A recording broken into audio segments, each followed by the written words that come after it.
Philippine Coast Guard. There was a ballot that was rejected first. Live mula sa GMA Network Center, ito ang 24 Oras. Pagmasdan, mga kapuso, kung gaano kalawak ang bagyong Uwan batay sa satellite image nito. Anumang oras ngayong gabi o bukas ng umaga, papasok yan sa Philippine Area of Responsibility o PAR. Pero kahit wala pa, dahil nga sa lawak nito, ay may mga lugar na isinailalim sa signal number 1 na iisa-isahin natin maya-maya lang. Mabilis din niyang lalakas sa loob ng 24 oras. Kaya mataas ang tsansang tatama sa lupa bilang isang super typhoon ayon sa Pag-asa. Katunayan, namumulan na naman yan. Tingnan ninyo, yung pula po yung volume o dami ng ulan na ibubuhos niyan. Magandang gabi po, Luzon, Visayas at Mindanao. Galit na kinumpronta ang isang guro sa Tarlac ng pamilya ng 8 taong gulang niyang estudyante na ginahasa umano niya sa loob ng paaralan. Sa gitna yan ang pagharap nila sa piskalya kung saan iginiit ng pamilya ang hustisya para sa biktima. Itinanggi naman ng paaralan na meron silang dark o confession room kung saan umano naganap ang krimen, sabay banta sa mga gagamit umano sa insidente para sa pansariling interes. Nakatutok si Jonathan Andal.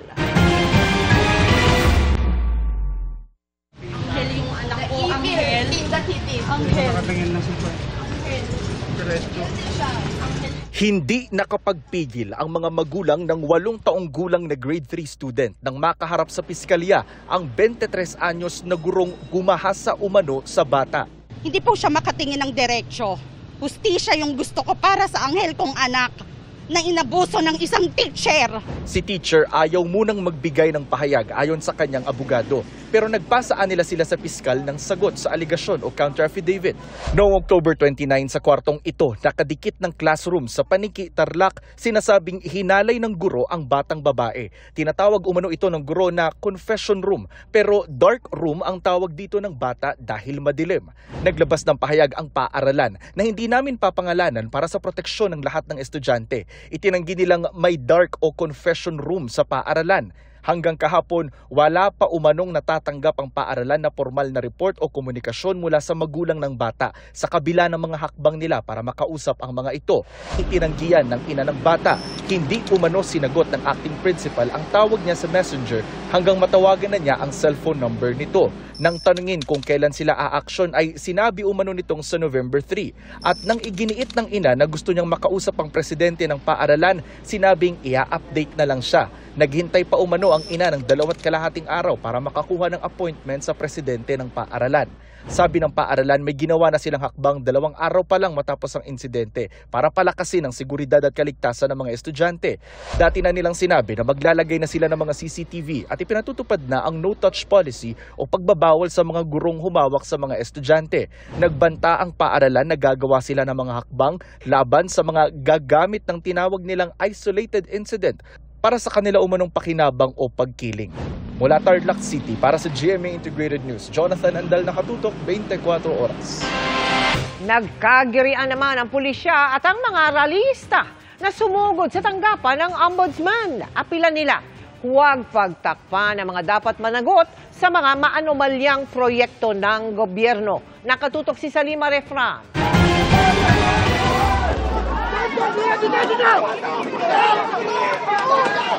Kasabay ng pagpasok ng convoy ni Ombudsman Jesus Crispin Remulla, sumugod ang iba't ibang grupo sa Office of the Ombudsman sa Quezon City. Nakagirian nila ang mga pulis Quezon City nang subukan nilang pumasok. Kinalampag nila ang gate para panagutin ang mga nasa likod ng katiwalian sa flood control at infrastructure projects. Inikisan din nila ang mga larawan ni na Pangulong Bongbong Marcos, Vice President Sara Duterte, Ombudsman Remulla at logo ng isang contractor na nasa likod umano ng flood control project sa Cebu. Sigaw nila, huwag mamili sa pananagutin at walang pagtakpan.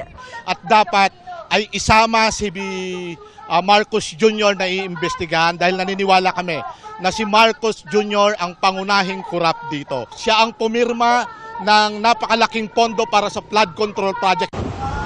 help, please. Kasunod ng mapaminsalang baha sa Visayas dulot ng Bagyong Tino, hiling nilang imbestigahan ng Ombudsman ang mahigit 400 flood control project sa Cebu na nagkakahalaga ng halos 27 bilyong piso. Kailangan may managot dito sa Cebu flooding disaster. Sino ang mga opisyal na nag-approve ng permit para sa real estate, quarrying, reclamation, mining na responsable dito sa baha? Sino ang responsable sa mga substandard na flood control project sa Cebu? Ayon sa Office of the Ombudsman, nakikiramay sila sa mga nasalanta ng Bagyong Tino. Inatasan nito ang isang special task force para imbestigahan ang mga proyektong dapat pumigil sa pinsala ng bagyo tulad ng baha. Sinusubukan pa naming hingi ng pahayag ng Pangulo. Para sa GMA Integrated News, Salima Refra, nakatutok, 24 oras. Uminit ang ulo ni Transportation Acting Secretary Giovanni Lopez matapos matuklasan ang madumi at pinabayaang pasilidad sa Baclaran Station ng LRT-1. Nataasan pa niya ng boses ang isang tauhan doon, bagay na inalmahan ng unyon ng operator ng LRT. Nakatutok si Rafi Tima. 4 years na walang tubig. Yan ang reaksyon ni Acting Transportation Secretary Giovanni Lopez habang kausap ang station manager ng Baclaran LRT Station itong Martes. Nag-iinspeksyon noon ng kalihim sa LRT2 at LRT1. Pagdating sa Baclaran Station, nakita mismo ng kalihim na walang tubig sa palikuran. Ano? May taga-flash? Hindi, yung pasahero po, pwede ko na silang kumuha So ititimba ko? Naku po, pansamantala po magtitimba. Ilan ang buwan na yung pansamantala? Matagal-tagal. Ilang taon na pala? Siguro mga 4 years, 5 years. 4 years? 4 years na walang tubig. Pilit pang nagpapaliwanag ang supervisor ng stasyon pero uminit na ang ulo ng kalihim. Ma'am, okay na sa problema eh. Gawa natin solusyon kung 4 na taon. Ang video pinost mismo ng DOTR sa kanilang social media site. Hindi nakasama sa video pero sa post mismo ng DOTR, sinita rin daw ng kalihim ang iba pang problema sa istasyon tulad ng madulas na sahig na nagpapahirap sa mga pasaherong may kapansanan at tila nakatiwangwang na walkway. Ito ngayon ang inirereklamo ng Supervisory Union ng LRMC, ang operator ng LRT. Tila pinagdiskitan daw ng kalihim ang miyembro at kasamahan nilang supervisor gayong wala naman siyang kontrol sa mga pinuna ng opisyal. Medyo mabigat pa sa loob niya nangyari at hindi niya akalain na may ganong mga negative na feedback. Maraming bumabati ko sa kanya sa social media. Ang mga problemang nakita ni Acting Secretary Lopez, matagal na rin daw inireport ng mga supervisor sa pamunuan ng LRMC pero hindi raw ito natutugunan. Tulad ng iba pang problema na nag-ugat sa paglilipat ng operasyon ng LRT mula LRTA na isang government entity patungong LRMC na pribadong kumpanya. Kami po ay may mga reporting o incident report na binibigay po sa management. Kulang na kulang po ang manpower ng LRT1. Kung makikita po natin, minsan ang haba ng mga pila natin at ilan lang po ang mga station trailer natin. Nabawasan po kami simula nung pandemic, hindi na po naibalik yung total na manpower namin na dapat angkop sa sistema at operational na pagpapatakbo ng LRT1. Sa pahayag ng LRMC, pinasalamatan nito ang kalihim sa mga ginawa niyang puna para daw makatulong sa pagpapaganda ng kanilang serbisyo. Kinikilala rin daw nila na kailangan pa nila ng mas matinding pagkikipag-ugnayan sa kanilang mga empleyado para lalo pang mapaganda ang kanilang serbisyo. Ang kalihim, pinanindigan naman ang kanyang naging reaksyon habang kausap ang station supervisor. Ang reaction ko po noon is just but a normal reaction. Hindi naman po ako pwedeng sabihin na job well done. No? So kung nabash man siya ng taong bayan, ang panggagalingan ko po dito ay kasi matagal na po na ganito ang karanasan ng mga commuters ng LRT1. Matapos ang inspeksyon, agad naman daw nangako ang LRMC na aayusin ang kanyang mga pinuna. Hindi rin daw siya hihingi ng tawad sa supervisor tulad ng hiling ng Supervisory Union. Kung hihingi po ako ng tawad, hihingi po ako ng tawad sa mga commuters na ilang taon na pong nahirapan at sa mga commuters na nakaranas ng 4 na taon na walang tubig. Sinusubukan pa ng GMA News na kunan ng pahayag ang supervisor ng istasyon. Para sa GMA Integrated News, Rafi Tima, nakatutok, 24 oras.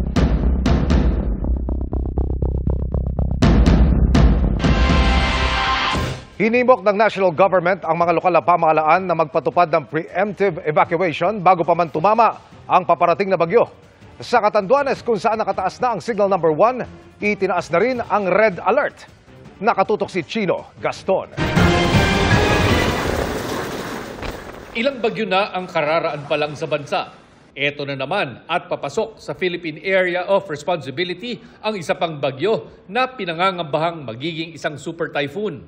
Dahil sa 1,400 kilometers ang lawak ng bagyong papangalanang Uwan, nag-abiso ang Office of Civil Defense sa mga tiga Luzon at Visayas na maghanda na ngayon pa lang para sa posibilidad ng mga pagbaha at landslide. Inaasahan kasing magdadala ang bagyo ng matinding pag-uulan sa loob ng 700-kilometer rain band. We are urging everyone, including our local government units, to implement na po yung ating mga preemptive or preparatory activities, no? In preparation dito sa possible impact nitong U1. Hindi lang po hangin ang kalaban natin dito. Nandyan po ang banta ng matinding pag-uulan. Sa Catanduanes, itinaas na ng lokal na pamahalaan ang red alert status epektibo simula kaninang 1:00 ng hapon. Sa Zambales, iniinspeksyon ang mga drainage at iba pang daluyan ng tubig. Inactivate ang Emergency Operation Center para sa mga posibleng maapektuhan ng bagyo. Sa Batangas, nagkasa ng clearing operations para maiwasan ang matinding pagbaha.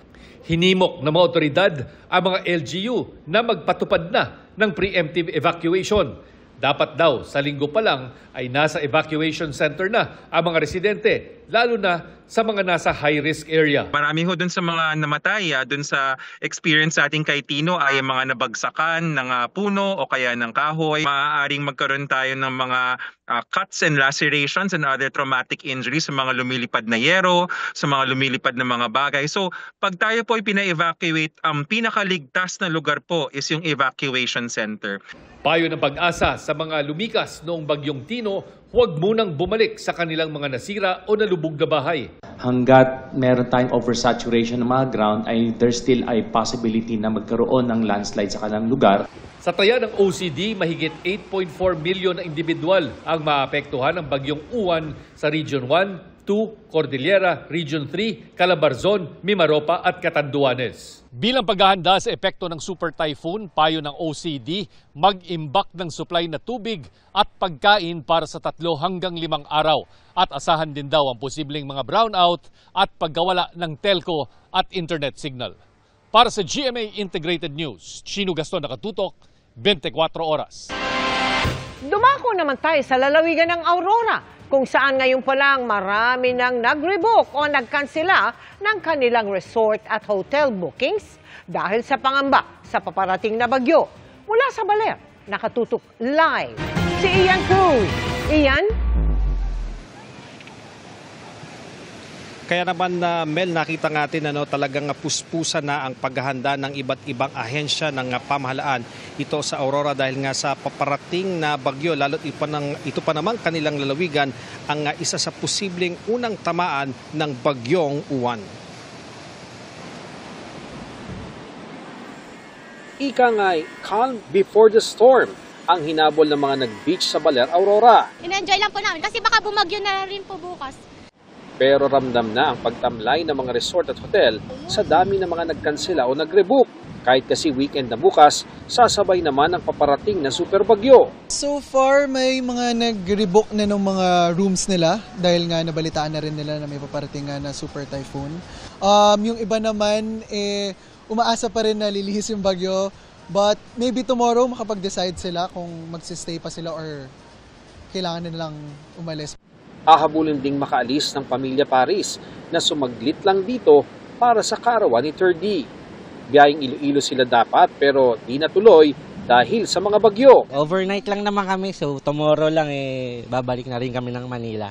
Matumal nakita na ang inaasahan ng ilang surfing instructor. Walang maturuan ng surf walang turista, walang turista napunta. Gawa siguro ng bagyo. Kaya hindi pa masyadong napunta. Sa bukas pa yata ang dating. Inaasahan ding maantala ng ilang araw ang paghahanda para sa WSL International Pro 2025 surfing competition dito. Sina Mang Danilo, nangangambang maulit ang pagwasak sa kanilang bahay ng isang storm surge noong 2023. Nakahanda na ang kanilang gamit para lumikas anumang oras. Maghihintay ka pa kung wala namang sinasabi yung iba katulad, wala namang sinasabi na likas. Ay hindi sarili mo. Sa bayan ng Dilasag, kinansela na ang panghapong klase pati trabaho sa gobyerno para paghandaan ang pagdating ng bagyong Uwan. Kanina, pinulong na ng Kapitolyo ang stakeholders para sa gagawing pagtugon sa bagyo. Isa lamang pong palaala sa ating mga minamahal na kababayan dito sa lalawigan ng Aurora. Tayo po ay nag-uusap-usap at naghahanda na sa parating na bagyo. Kaya ako po ay nakikiusap, lalo na po doon sa ating mga kababayan na nakatira sa malapit sa Kaliugan at Karagatan. Sa ganito pong kaaga pa lamang na paghahanda ay sana po lumikas na tayo para hindi po tayo magkaroon ng isang malalang sitwasyon. Mel, nakapreposition na raw ayon sa kanilang gobernador ang mga relief goods, ang heavy equipments at maging yung mga tutulong na mga rescue team. Pero yung paglikas pa rin ng mga residente mula doon sa mga critical areas na gaya nga ng mga tabi ng dagat, tabi ng ilog, ang pinakamahalaga para matiyak na walang magiging casualty sa pagdaan ng bagyo. Balik sa iyo, Mel. Maraming salamat sa iyo, Ian Cruz. Ngayong gabi o bukas ng madaling araw, inaasahang papasok sa Philippine Area of Responsibility ang bagyong tinawag na ngayong Severe Tropical Storm Uwan. Narito ang update tungkol dyan mula kay Pag-asa Weather Specialist Benison Estareja. Magandang gabi sa iyo, Benison. Magandang gabi, Miss Mel. Benison, sa mga satellite image, kitang-kita yun, talagang malaki, no? Yung paparating na bagyo. Mula saan at hanggang saan yung sakop ng magiging epekto nito? Benison.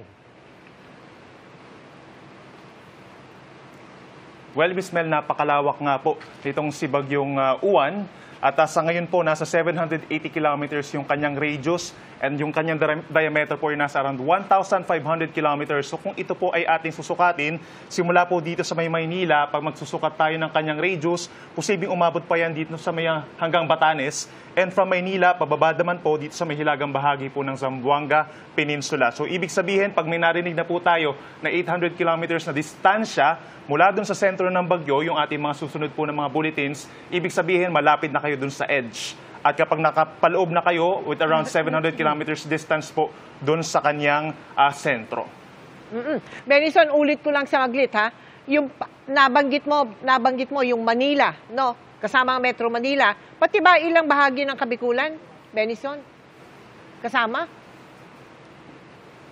Yes po, yun po ay example lamang po, no? Pero yung sa Kabikulan, for example, nakikita po kasi natin na bukas, mararamdaman na dito sa may Kabikulan, sa may Eastern Visayas, sa may Caraga region, yung trough o yung outer portion itong si Bagyong Uwan. So, balit pagsapit po ng linggo pa lamang ng madaling araw, meron na tayong direktang epektong mararamdaman dito po sa malaking bahagi ng Luzon, lalo na dito sa may eastern sides, Cagayan Valley, pagsapit ng linggo, Aurora, Quezon Province, Bicol Region, Eastern Visayas, Caraga Region, yung mga pabugso-bugsong hangin plus yung mga pag-ulan. At kung susukatin nga natin, yung around 700 to 750 kilometers po na radius, actually posibleng umabot pa dito sa may parting Metro Manila at yung mga nearby areas pa sa may Central Luzon, Calabarzon, Mimaropa at natitirang bahagi ng Visayas. Napakalaki talaga, no? Pero ngayon, severe tropical storm pa yan. Pero inaasahan nga, no, na lalo pa itong lalakas. Kailan ito magiging super typhoon? At saan-saan magtataas ng signal number 5? Benison. Yes, Miss Mel, sa ngayon po, severe tropical storm pa ito.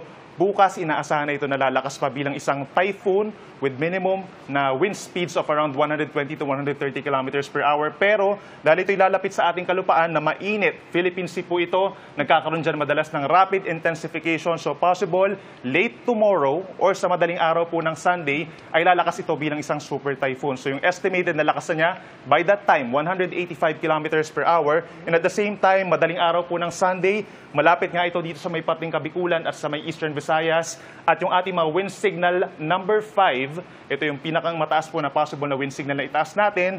Dito po sa mga posibleng tamaan niya, yung possible landfall areas pagsapit ng Sunday evening, dito sa may Aurora, ganyan din sa ilang bahagi pa ng Isabela, Ifugao, Mountain Province. Ito po ay base dun sa ating latest track. Benguet, Nueva Vizcaya, Quirino, hanggang dito po sa may La Union and Ilocos Sur. Pero hindi rin po natin dapat i-rule out or disregard yung mga areas na magkakaroon dito po ng signal number 4 dahil makakaranas din po sila ng malalakas na hangin. So ilan sa mga areas na yan, yung ilang bahagi pa po ng Northern Samar, Bicol Region, at dito rin po sa may northern tip ng Quezon at natitirang bahagi ng Northern Luzon. Oh, teka, pag-usapan naman natin yung ulan, ha? Gano'ng karami ang inaasahang ibabagsak ng bagyong Uwan? Pwede ba yung ikumpara sa dami ng ulan na ibinuhos? Halimbawa, ng bagyong Tino o ng ibang nagdaang bagyo na maraming dinalang ulan? Benisan. Tama po, sa araw po ng Sunday and Monday, inaasahan nga na maraming lugar yung magkakaroon po ng mga matitinding mga pag-ulan. No? Yung ating latest rainfall forecast po from Sunday to Monday, maraming lugar ang 200 millimeters or higher ang may tatalang pag-ulan. Kabilang na po dyan itong Catanduanes, Camarines Sur, Camarines Norte, hanggang dito po sa may Aurora at malaki bahagi ng Cagayan Valley, Cordillera Region and Ilocos Region. Comparable po siya dun sa mga naitala natin pag-ulan, dun sa may hilagang bahagi ng northern and central portions of Cebu, naglalaro from 180 to 300 millimeters yung 24-hour na mga pag-ulan. At dito rin po sa may bahagi pa ng Leyte and Southern Leyte, nakapagtala din ng higit sa 200 millimeters sa dami ng ulan. Now, dapat i-consider din po natin yung tinatawag na topography at yung dami ng tao po dun sa lugar na yun. No? So kung dito sa may Visayas, kung mapapansin din po natin, maraming mga urbanized cities at maraming mga subdivision no, dun sa mga areas kagaya po dito sa may Metro Cebu. Whereas dito naman sa pating Northern Luzon, yung mga dadaanan po niya, mostly mga bulubundukin na lugar, mga rural areas, hindi natin dapat din naman disregard, no, kahit pa sabihin na natin mas kukunti relatively yung tao, dapat as much as possible, zero casualties po tayo. Yes, as much as possible. Maraming salamat sa iyo, Benison Estareja, weather specialist ng Pag-asa. Hanggang signal number 3 naman ang posibleng itaas sa Metro Manila dahil sa parating na bagyo, kaya inihanda na ang mga pumping station, evacuation center, pati mga billboard. Nakatutok si Maki Pulido. Sinimulan ng itupi ang ilang mga higanteng tarpaulin sa Metro Manila bago dumating ang bagyong tatawaging Uwan. So we have more than 40 areas na identified as flood prone. So yun po ang binabantayan. So kini-clear na po natin yung mga drainages and canals na nearby. So dapat maaga pa lang, hindi pa dumarating yung baha, ma-evacuate na sana sila. Wala nang mga karating sa kanila. Ultimo yung mga responder natin, mahihirapan ng pumasok. Pwede nang puntahan ang Permanent Evacuation Center ng Barangay Bagong Silangan, Quezon City na malapit sa Marikina River. Nakaset up na ang partition tents at nakastandby ang lulutuin para sa mga evacuee. Handa na rin ang mga relief goods, hygiene kits at ang mga gamot kabilang na ang doxycycline na pangontra sa leptospirosis. May lugar para sa mga ililikas na alagang hayop. Mabilis i-check-in ang mga evacuee sa center dahil sa mga QR code sa kanilang barangay ID. Lahat ng mga residente dito sa Barangay Silangan ay may ganitong ID na may QR code. Pagpasok nila ng evacuation center, ang una lang nilang gagawin ay isa-scan ang QR code na ito. Tapos, lalabas na ang lahat ng impormasyon nila dito sa laptop. Kanilang pangalan, mga kasama nila sa bahay, kung may PWD ba, kung may buntis pa, kahit na listahan kung meron silang alagang hayop. Kaya hindi na sila kailangang ma-stress na i-interviewin pa o mag-fill out ng forms pagkatapos nilang lumikas. Yung mga naghihintay po dito ay yung comfort nila. Kasi para mabalik yung dignidad sa kanila na kapag nabahaan ay maging maayos yung kanilang tutuluyan. Sa Barangay Del Monte na binabaha pag umaapaw ang San Francisco Del Monte River, naglatag na ng mga lubid sa mga looban na pwedeng kapitan ng mga susuong kung bahana. Pagmula sa dulo ng looban hanggang paglabas, kung hanggang saan po yung tubig na makakalabas po sila, kasi napakalakas po ng current dito, makakatulong po sa kanila yung para makalabas po sila in case na matrap po sila sa loob. Pagka parating yung bagyo, inagahan na namin ligpitin itong mga paninda namin nasa baba. Bago pa man bumaha, magpapalikas na sila para di na umabot sa pag-rescue. Pero nakahanda pa rin ang mga bangkang pang-rescue, pati relief good. Mula sa command center sa Pasig City ay imomonitor ng MMDA ang posibleng baha at traffic para maabisuhan ang publiko o mabilis na makaresponde. Tiniyak din ng MMDA na gumagana ang 70 pumping station sa Metro Manila. Tamang maghanda ang Metro Manila ayon sa Pag-asa dahil maraming lugar na flood-prone at mapanganib ang bagyo.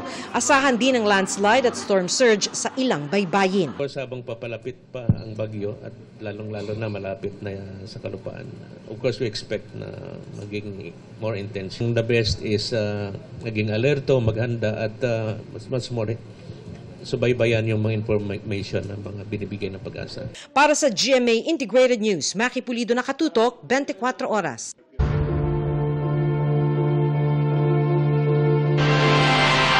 Kakasuhan na ang ilang dati at kasalukuyang senador at kongresista ayon sa Justice Department matapos ang mga bagong pagsisiwalat ng ilang whistleblower. Nakatutok si Sandra Aguinaldo. Kumanta na ang mga whistleblower ayon sa Department of Justice. At ang tinutukoy ng DOJ, sina dating DPWH Undersecretary Roberto Bernardo, mga dating DPWH engineers na sina Henry Alcantara, Bryce Hernandez, JP Mendoza, RJ Dumasig, at kontratistang si Sally Santos. Ayon kay Justice Undersecretary Jesse Andres, bukod sa siniwalat na nila ang lahat ng kanilang mga nalalaman, itinuro din daw ng mga ito ang mga nakatransaksyon nila, kabilang ang ilang senador at kongresista. Previously, the first interview, they give a few anecdotes, narratives. The second interview, they give a little more. But now, I'm very happy to say that they are telling everything. So at this point in time, we believe that there is now sufficient evidence to implicate even politicians. We already have a handful of senators, a handful of congressmen, but the work doesn't stop there. Magbabalik din ang mga ito ng ari-arian sa gobyerno na maaari raw umabot sa 1 bilyong piso. Cash, real properties, land, houses, as you said, jewelry, motor vehicles, that is part of the negotiation. And they are also saying that everything that was already frozen in their accounts.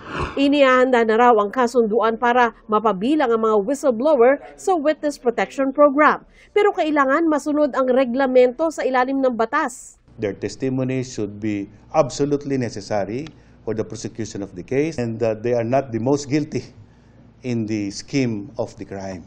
We are not giving any blanket immunity to any of the whistleblowers.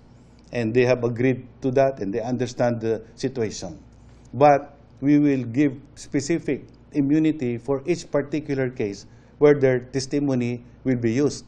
Sa ngayon, hindi raw kasama ang mga kontratistang sina Sara at Curly Discaya sa mga whistleblower. They have stopped coordinating with us. But the office is always there, open if anybody, any possible whistleblower would come forward. Ayon sa DOJ, unang masasampahan ng kaso sa korte ang mga sangkot sa Ghost Project sa Bulacan. Sa Lunes na sisimulan ang preliminary investigation ng DOJ dito. The evidence to support the offenses charged are already complete in our possession. They will be confronted with all the evidence gathered by the task force, and they will have their opportunity to explain their side. Patuloy daw nilang iimbestigahan ang kaugnayan ng iba pang senador at kongresista na maaring sunod na makakasuhan. Pati na si former Representative Zaldi Co na naiugnay daw ng mga testigo sa 16 na transaksyon. Pagtitiyak ng DOJ, matibay ang ikinakasa nilang mga kaso. The present legal framework and the existing laws, together with the working institutions, are very much capable of exacting accountability on all levels. Para sa GMA Integrated News, Sandra Aguinaldo, nakatutok 24 oras.